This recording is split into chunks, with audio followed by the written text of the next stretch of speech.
तो हेलो दोस्तों, मैं हूं आपका दोस्त अंकितेश कुमार और फिर से नए अंदाज और नए वीडियो के साथ आपके सामने हाजिर हूं। अभी जो कल छोटा सा टॉपिक कुछ छूट गया था, इसमें आज उसे हम कवर करने वाले हैं। इसमें क्या है कि आज हम देखेंगे कि दक्कन का पठार, ये दक्कन का पठार है कहाँ कहाँ पर है, किस स्थान पर पड़ता है। तो देखिए, पहले मैप की एरिया थोड़ा सा समझते हैं हम, ठीक है।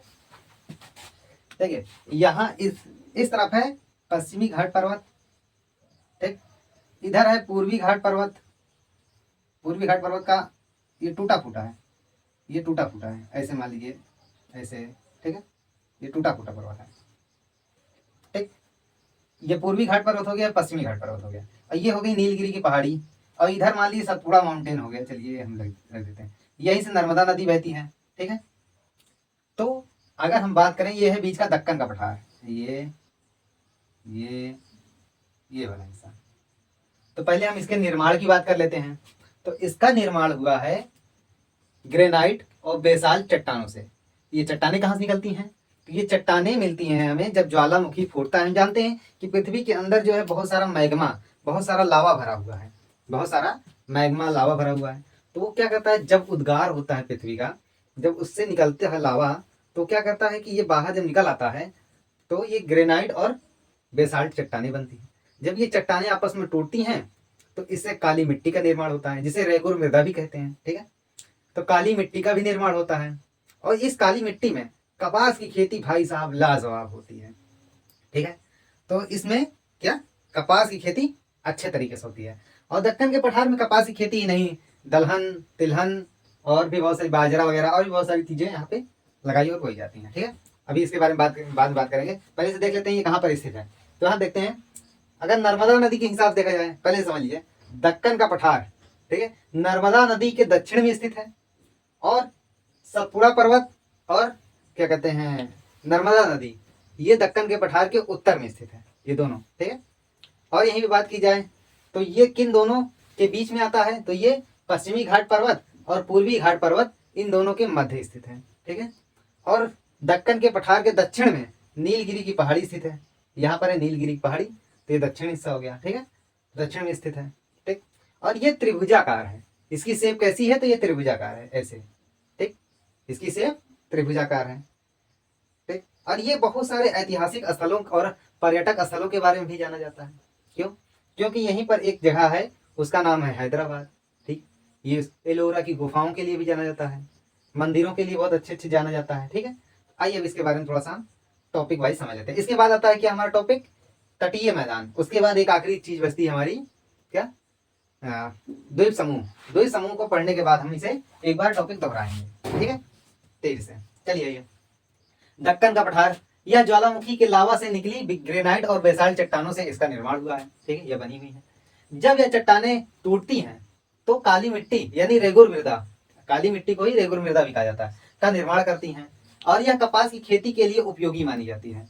यहाँ पे कपास की खेती भाई साहब चुम्बेश्वरी होती है।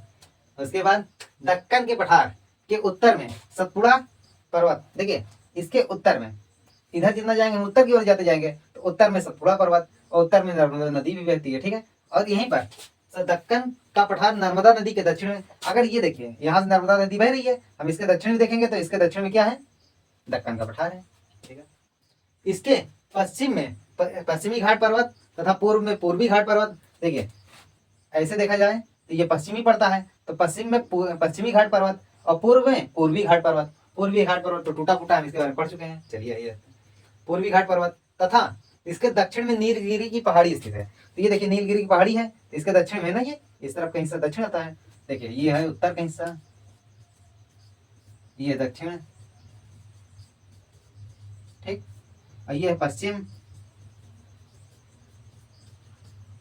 और ये है पूर्व, ठीक। दक्षिण पश्चिम, उत्तर दक्षिण पश्चिम पूर्व, ठीक है। आइए थोड़ा सा बात कर लेते हैं किस कौन सा किधर पर्वत स्थित है। तो ये देखिए ये है पूर्वी घाट पर्वत, क्या है, पूर्वी घाट पर्वत, ठीक है।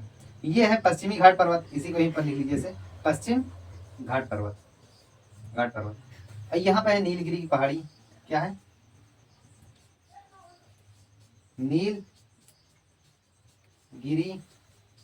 की पहाड़ी, ठीक है, नीलगिरी की पहाड़ी है। और इसी के बीच में क्या है, ये दक्कन का पठार।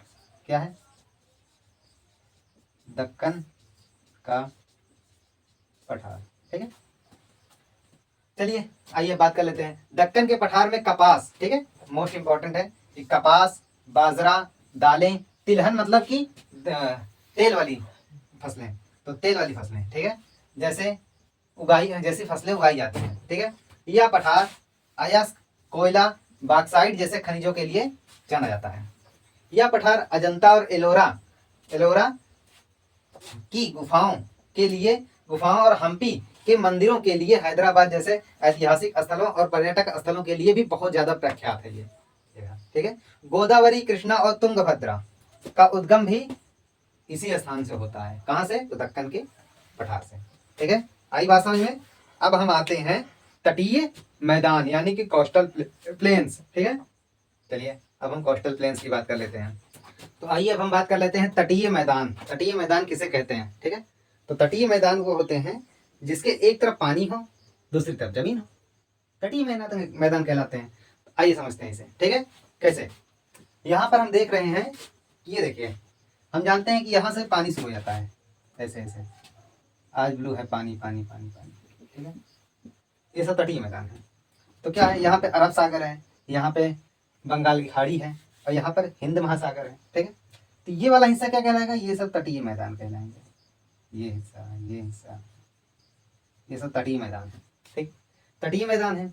अब इन तटीय मैदानों में अगर हम लिखना चाहेंगे तो कैसे लिखेंगे कि हाँ ये तटीय मैदान किस तरफ के हैं, कौन से, तो इसे लिखेंगे पश्चिमी घाट तटीय मैदान, और इसे लिखेंगे पूर्वी घाट तटीय मैदान। और पश्चिमी घाट तटीय मैदान की अपेक्षा पूर्वी घाट तटीय मैदान थोड़े चौड़े हैं। क्यों चौड़े हैं? क्योंकि भारत की ज्यादातर नदियां वो कहाँ गिरती हैं, वो गिरती हैं बंगाल की खाड़ी में।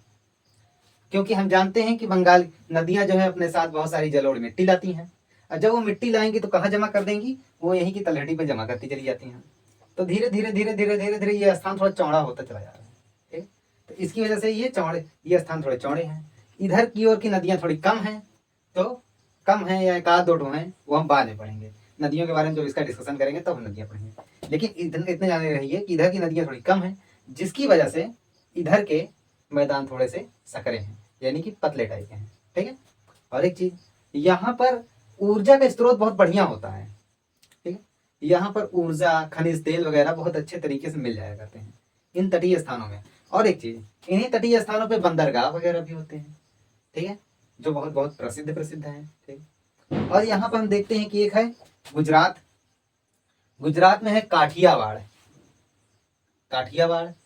और यह कच्छ। ठीक है, कच्छ की खाड़ी, खंभात की खाड़ी हमने पढ़ रखा है। ये जो सकरी जगह है ये कच्छ की खाड़ी कहलाती है, जो ये सकरी जगह ये खंभात की खाड़ी कहलाती है।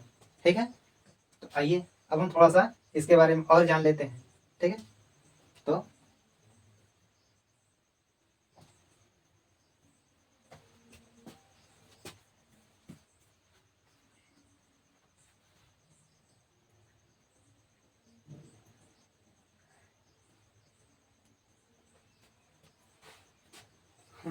आइए थोड़ा सा इनके बारे में और जान लेते हैं। अब इनके नाम क्या क्या हैं? तो तटीय मैदानों में अलग अलग राज्य में अलग अलग नाम से जाने जाते हैं। आइए जानते हैं। तटीय मैदान, ये कौन सा मैदान है? तो पश्चिमी घाट तटीय मैदान। तो पश्चिमी घाट मतलब हम इस तरफ की बात कर रहे हैं, तो इस तरफ वाले में गुजरात वाला एरिया, तो गुजरात वाला एरिया जो तटीय मैदान है उसे काठियावाड़ या कच्छ का मैदान कहा जाता है। ठीक है, यहीं पर महाराष्ट्र गोवा वाला जो मैदान है उसे कोंकण तट कहा जाता है। ठीक है, यहीं पर कर्नाटक का जो तटीय मैदान है उसे कन्नड़ तट कहा जाता है। ये सब क्वेश्चन पेपर में बहुत आता है। ठीक, कभी कभी इसमें से पूछता है एक नंबर का। और एक है केरल का जो तटीय मैदान है उसे मालाबार तटीय मैदान कहा जाता है। क्या कहा जाता है? मालाबार तटीय मैदान। और यहीं पर हम पूर्व की बात कर लेते हैं, तो आंध्र प्रदेश, उड़ीसा और तमिलनाडु। तो आंध्र प्रदेश को उत्तरी सरकार कहा जाता है, यहीं पर उड़ीसा को कहा जाता है उड़ीसा या उत्कल का, मतलब उड़ीसा तट भी कहा जाता है इसे कभी कभी, और उत्कल तट भी कहा जाता है। दोनों जगह कभी दो भी चीज दी रहे तो जो है आप टिक लगा सकते हैं। उसके बाद तमिलनाडु को कोरोमंडल तट भी कहा जाता है। ठीक है, तमिलनाडु के तट को कोरोमंडल तट कहा जाता है। यहाँ पर सबसे ज्यादा क्या कहते हैं, यहाँ पर खनिज तेल वगैरह भी मिल जाते हैं। यहाँ पे अच्छे से, यहाँ पे चावल की खेती अच्छी तरीके से होती है। ठीक है, इन तटीय मैदानों में चावल की खेती अच्छे से हो पाती है। और ये जो है ऊर्जा के बहुत अच्छे स्रोत भी हैं। ठीक है, चलिए आइए अब हम बात करते हैं द्वीप समूह। द्वीप समूह के बारे में थोड़ा सा ही समझ लेते हैं। द्वीप समूह देखिए, ये है द्वीप समूह, इधर है अंडमान निकोबार द्वीप समूह, इधर है लक्षद्वीप, मालदीव। ठीक है, तो एक चीज देखिए, जो द्वीप समूह होता है ये है क्या? कहने का मतलब पृथ्वी का वो टुकड़ा जो चारों तरफ से, या जमीन का वह टुकड़ा जो चारों तरफ से जल से घिरा हो, वो क्या कहलाता है? द्वीप कहलाता है। और जमीन का वह बड़ा से बड़ा टुकड़ा जो चारों तरफ से जल से घिरा हो, वो महाद्वीप कहलाता है। ठीक है, जैसे एशिया महाद्वीप, अंटार्कटिका महाद्वीप, है ना, ऐसे। तो यहाँ पे क्या है कि जो ये वाला हिस्सा है ये, तो ये द्वीप हो गया क्योंकि इसके चारों तरफ पानी भरा है। ठीक, लेकिन अब द्वीप समूह क्या है? तो जब कई समूह, कई द्वीप एक साथ हों और अपने एक समूह बनाते हों, ठीक है, तो वो द्वीप समूह कहलाता है। ठीक है, चलिए आइए हम इसके बारे में बात करते हैं आगे। आइए दोस्तों, अब हम बात कर लेते हैं द्वीप समूह की। हम जानते हैं कि हमारे भारत से जो जुड़ा हुआ द्वीप समूह है उसे हम कहते हैं लक्षद्वीप, और दूसरा है अंडमान निकोबार द्वीप समूह। ठीक है, आइए पहले हम समझते हैं द्वीप समूह है क्या। जो कोई जमीन का छोटा टुकड़ा जिसके चारों तरफ पानी हो, तो बीच में कोई जमीन का छोटा टुकड़ा हो, जैसे मान लीजिए पानी है, इसी मान लीजिए जमीन का टुकड़ा है, ठीक, इसके चारों तरफ पानी है, इधर इधर इधर सकल। ठीक है, तो ये क्या कहलाएगा? द्वीप कहलाएगा।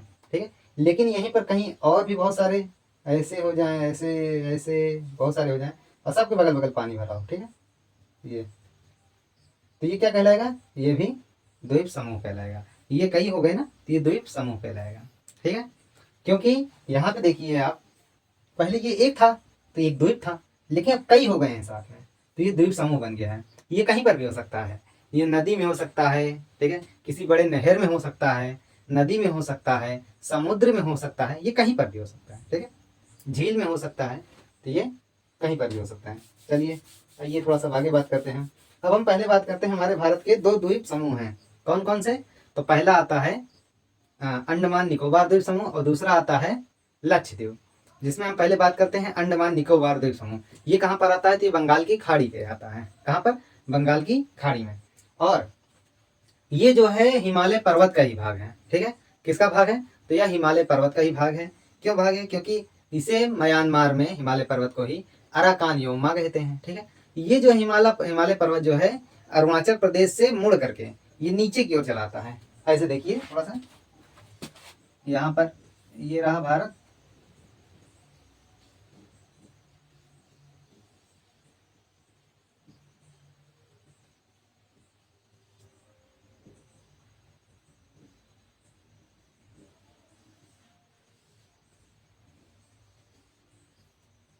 ये वाला इनसे थोड़ा गड़बड़ बन गया है बाकी।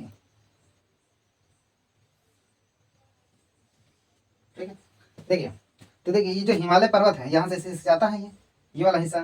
ठीक, ये जो जा रहा है, ये जो है यहाँ से अरुणाचल प्रदेश से गुलाटी मार के ये नीचे की ओर चलाता है। तो नीचे की ओर जो आता है ये जो है ऐसे बढ़ता जाता है, तो यही हिमालय पर्वत ही अंडमान निकोबार द्वीप समूह कहलाता है। अब द्वीप समूह का निर्माण कैसे होता है? तो द्वीप समूह का निर्माण किसी ज्वालामुखी के फूटने से, कहीं पानी में ऐसे भी हो जाता है। जैसे मान चलिए एक नदी बह रही है, ठीक है, जैसे ये नदी बह रही है, ठीक, नदी बह रही है। अब इस नदी में कहीं पर बहुत सारे पथराव वगैरह आकर के यहाँ पर कहीं रुक गए, ठीक, रुक गए, और इसी के पास से कई सारी जलोढ़ मिट्टियां रुकती चली गई, पहले छोटे से, फिर बड़े से, फिर और बड़ा, फिर और बड़ा, इसका आकार बढ़ता चला गया, इतना बड़ा हो गया। अब चारों तरफ तो पानी है, बीच में जमीन का हिस्सा हो गया, तो ये क्या कहलाएगा? ये भी द्वीप समूह ही कहलाएगा। ठीक है, तो ये द्वीप समूह की बात हो गई। अब एक चीज और, चलिए, जब द्वीप समूह है तो इसे पूरे को अंडमान निकोबार द्वीप समूह नहीं कहते, इसमें कुछ भाग को अंडमान कहते हैं और कुछ भाग को निकोबार कहा जाता है। इसके उत्तरी वाले भाग को, कुछ उत्तरी भाग को अंडमान कहा जाता है, इसके दक्षिणी भाग को निकोबार कहा जाता है। ठीक, चलिए ये जान लेते हैं। अब आइए थोड़ा इसको देखते हैं। द्वीप समूह, अंडमान निकोबार द्वीप समूह जो बंगाल की खाड़ी में आता है, लक्षद्वीप ये अरब सागर में आता है। ठीक है, इसी में अंडमान निकोबार द्वीप समूह जो है हिमालय पर्वत को म्यांमार में अराकान योमा कहा जाता है। यही जो है अरुणाचल प्रदेश से घूम करके नीचे चला आता है, और ये जो है पहले इसकी बड़ी बड़ी चोटियां हुआ करती थी, लेकिन धीरे धीरे पहाड़ों से ये कट गया, मतलब समुद्रों की लहरों से और भी चीजों से ये कटता चला गया, तो कट गया है। जिसके कट जाने की वजह से इसकी कुछ चोटियां बची हुई हैं, वही जो है क्या कहलाती हैं, अंडमान निकोबार द्वीप समूह कहलाती हैं। यहीं पर जो है अंडमान निकोबार द्वीप की पहले राजधानी पोर्ट ब्लेयर हुआ करती थी। क्या हुआ करती थी? Port Blair. लेकिन बाद में इसे बदल करके विजयपुरम कर दिया गया है। क्या कर दिया गया है? विजयपुरम। यहीं पर अंग्रेजों की सेलुलर जेल हुआ करती थी। सेलुलर जेल का मतलब पता है? ये इसी को ही काला पानी जेल भी कहा जाता है। ठीक है, इसका नाम बदल करके वीर सावरकर कर दिया गया है। क्या कर दिया गया है? वीर सावरकर कर दिया गया है। ठीक है, तो ये जेल बनी कब थी? तो 1886 शुरू हुई और 1906 के बीच में ये जेल बनाई गई है। चलिए, हाँ, अब इसका नाम बदल करके वीर सावरकर कर दिया गया है। अंग्रेजों ने पोर्ट ब्लेयर में 1886, कहा तो ये कहां पर बनी? इसी की राजधानी में। 1886 से 1906 के बीच में सेलुलर जेल का निर्माण किया गया है, जिसे काला पानी जेल, काला पानी आपने नाम सुना होगा, काला पानी जेल भी कहा जाता है। यहाँ पर स्वतंत्रता सेनानियों को रखा गया था, भारतीय स्वतंत्रता सेनानियों को रखा गया था। अंडमान निकोबार द्वीप समूह पर 572, कितने टोटल? 572 क्या है? तो द्वीप समूह है। कितने हैं? टोटल 572 द्वीप समूह है, जिनमें से 37 पर आबादी निवास करती है, मतलब लोग रहते हैं। ठीक है, और अंडमान निकोबार द्वीप की उत्तरी को अंडमान तथा दक्षिणी बिंदु को निकोबार कहा जाता है। यहीं पर ग्रेट निकोबार में भारत का सबसे दक्षिणायन बिंदु क्या स्थित है? जिसे हम कहते हैं इंदिरा पॉइंट। और इनकी कुछ क्या है? जनजातियां पाई जाती हैं। तो कौन कौन सी? जारवा, सोमपेन, ओंग, अंडमानी और निकोबारी जनजातियां भी पाई जाती हैं। एक होती है जल संधि। जल संधि का मतलब होता है, जैसे मान के लिए ये कोई जमीन का टुकड़ा है, ठीक, ये कोई जमीन का टुकड़ा है। अब क्या है कि ये जो है इधर से पानी ऐसे से जा रहा है, ठीक, तो वह पानी का पतला रास्ता जो दो पानी के स्रोतों को आपस में जोड़ता हो, मतलब इधर भी पानी है, इधर भी पानी है, इन दोनों को जोड़ता हो और दो जमीन के टुकड़े को आपस में अलग करता हो, मतलब इन दोनों को अलग करता हो, वो क्या कहलाता है? वो जल संधि या चैनल कहलाता है। इसे एक नाम से और भी जानते हैं, जिसे कहते हैं जल डमरू मध्य कहा जाता है। डमरू मध्य क्यों? क्योंकि देखिए डमरू के आकार का ऐसे ऐसे ऐसे ऐसे हो गया ना, डमरू के आकार का, तो इसीलिए इसे जल डमरू मध्य भी कहा जाता है। ठीक है, और एक चीज, जब ये देखिए ये जो पानी है, यहाँ से देखिए ऐसे ऐसे पानी जा रहा है, इधर से भी पानी जा रहा है, तो ये पूरा पानी है, इधर भी पानी भरा। मान लीजिए इधर अरब सागर है, इधर क्या है? इधर हिंद महासागर है। इन दोनों को जो जोड़ रहा है वो क्या कहला रहा है? अब इन दोनों पानी के टुकड़ों को, या मान चलिए कि दोनों ही चीजें, दोनों ही अरब सागर है, ठीक है, कुछ नहीं है, सिर्फ एक ही सागर है, अरब सागर। अब इस अरब सागर में क्या है कि इधर पानी भरा, उधर पानी भरा, इन दोनों को जोड़ रहा है, पानियों को आपस में। संधि का मतलब होता है जोड़ना, ठीक है, और दो जमीन के टुकड़ों को अलग कर रहा है, तो क्या कहलाएगा? वो जल संधि या चैनल कहलाता है। हम लोगों ने इंग्लिश चैनल का नाम सुना होगा, है ना, 10 डिग्री चैनल। और आइए दोस्तों, अब हम बात कर लेते हैं कुछ चैनल के बारे में। चैनल यानी कि जो इन दोनों को, मतलब कि जो दो द्वीप समूहों को जो अलग करते हैं, वो चैनल, ठीक है, उसके बारे में बात कर लेते हैं। कौन सा द्वीप कहाँ पर स्थित है उसके बारे में बात कर लेते हैं। ठीक है, देखिए हम ये पूरे द्वीप को हम अंडमान निकोबार द्वीप समूह नहीं कहते हैं। इसके उत्तरी भाग को, यहाँ से देखिए ये जो हिस्सा है, इस हिस्से से ऊपर उत्तरी भाग को हम जो है क्या कहते हैं? हम अंडमान कहते हैं, और इसके नीचे वाले भाग को हम निकोबार कहते हैं। ठीक है, इसके ऊपर वाले भाग को अंडमान और इसके नीचे वाले भाग को निकोबार कहा जाता है। ठीक है, यहीं पर एक है 10 डिग्री चैनल। क्या है? इसी के बीच में है 10 डिग्री चैनल। ठीक, इसी के बीच में 10 डिग्री चैनल है। वो क्या करता है? वो लघु अंडमान को कार निकोबार से अलग करता है।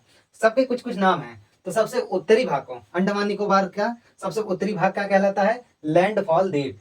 क्या कहलाता है? लैंडफॉल द्वीप। और उसी के जस्ट नीचे वाले भाग को उत्तरी अंडमान कहा जाता है। उसके बाद उसके नीचे वाले भाग को मध्य अंडमान। ये सबसे बड़ा द्वीप है, ठीक है।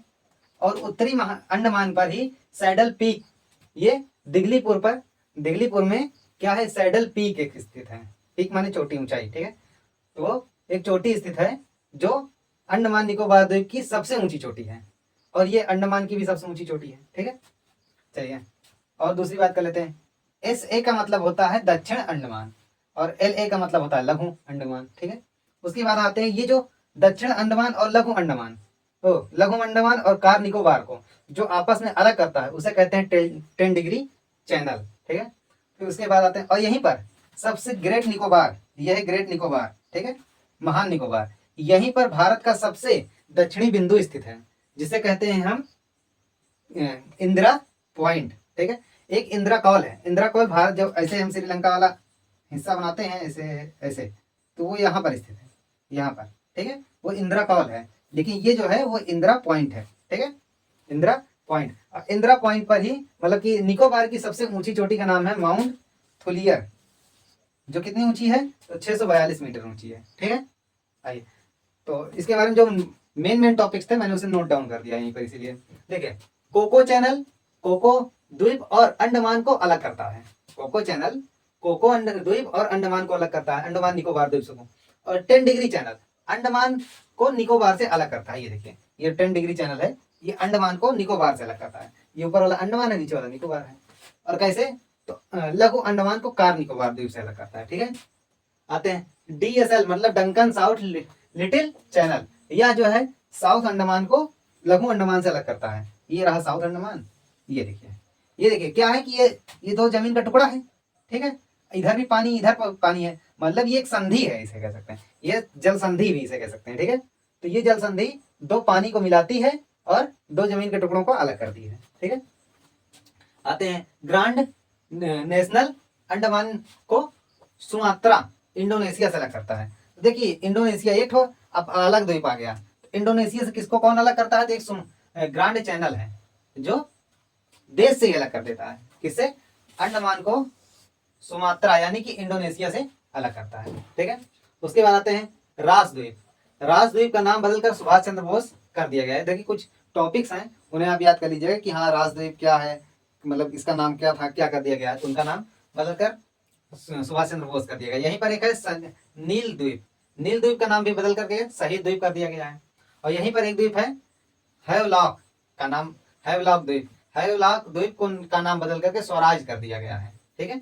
यहीं पर उड़ीसा के तट पर, उड़ीसा के तट पर एक द्वीप है, वहां पर तो फिलहाल 2 द्वीप हैं, हम यहाँ पे एक ही द्वीप की बात करेंगे क्योंकि उसका नाम बदला गया है। तो नाम बदल करके, जिसमें से एक द्वीप का नाम व्हीलर था, उसका नाम बदल करके APJ अब्दुल कलाम कर दिया गया है, ठीक है। और इसी द्वीप पर विभिन्न प्रकार के परीक्षण किए जाते हैं, ठीक है, परमाणु परीक्षण जो भी होता है सब इसी द्वीप पर होता है। उसके बाद आते हैं आंध्र प्रदेश, आंध्र प्रदेश के पुलिक झील में एक द्वीप है। हमने कहा था ना कि द्वीप जो है कहीं, ये जो द्वीप है ये कहीं पर भी हो सकते हैं, झील, नदी, क्या कहते हैं, और समुद्र कहीं पर भी हो सकते हैं, ठीक है, जिसे श्रीहरिकोटा द्वीप कहा जाता है। इसका नाम तो आपने सुना ही होगा, ठीक है। यहीं पर इसरो स्थित है, ठीक है, वैज्ञानिक स्थल एक तरह से कह सकते हैं, ठीक है। भारत और श्रीलंका के बीच एक ब्रिज था जिसे एडम्स ब्रिज कहा जाता है, ठीक है, या राम सेतु भी कहते हैं। यहीं पर एक पंबन आइलैंड है, पंबन आइलैंड है, यह राम सेतु को का ही भाग है, मतलब जो ये पंबन आइलैंड है यह राम सेतु का ही भाग है, ठीक है। इसी पर रामेश्वरम स्थित है। तो आप जैसे पूछ ले जाए कि रामेश्वरम कहाँ स्थित है, तो आप क्या कहोगे कि पंबन आइलैंड पर रामेश्वरम स्थित है। उसके बाद कहेंगे श्रीलंका के उत्तरी द्वीप को जाफला प्रायद्वीप कहा जाता है। ठीक है, श्रीलंका मान लीजिए ऐसे है, ठीक है, ऐसे, ठीक है, ऐसे मान लेते हैं, ठीक। तो इसके उत्तरी द्वीप को जाफला प्रायद्वीप कहा जाता है, इसे उत्तरी द्वीप को जाफला प्रायद्वीप कहा जाता है, ठीक है। और श्रीलंका के जाफला प्रायद्वीप और तमिलनाडु, ठीक है, यहीं पर ही तमिलनाडु है ऐसे, ठीक, भारत का। तो तमिलनाडु के बीच जो रास्ता है, मतलब इन दोनों के बीच जो पतला सा पानी का रास्ता है, उसे पाक जल संधि कहते हैं, पाक जल संधि। ये दो जल को मिलाता भी है कौन, एक पाक की खाड़ी और मन्नार की खाड़ी, इन दोनों को आपस में मिलाने का भी कार्य करता है। चलिए ठीक है, समझ में आ गया। अब हम आते हैं भारत को एक नजर में और समझते हैं, ठीक है। चलिए आज के लिए लेकिन इतना ही, फिलहाल मिलते हैं अगले वीडियो में, तब तक के लिए बने रहिए हमारे साथ, ठीक है, नमस्कार।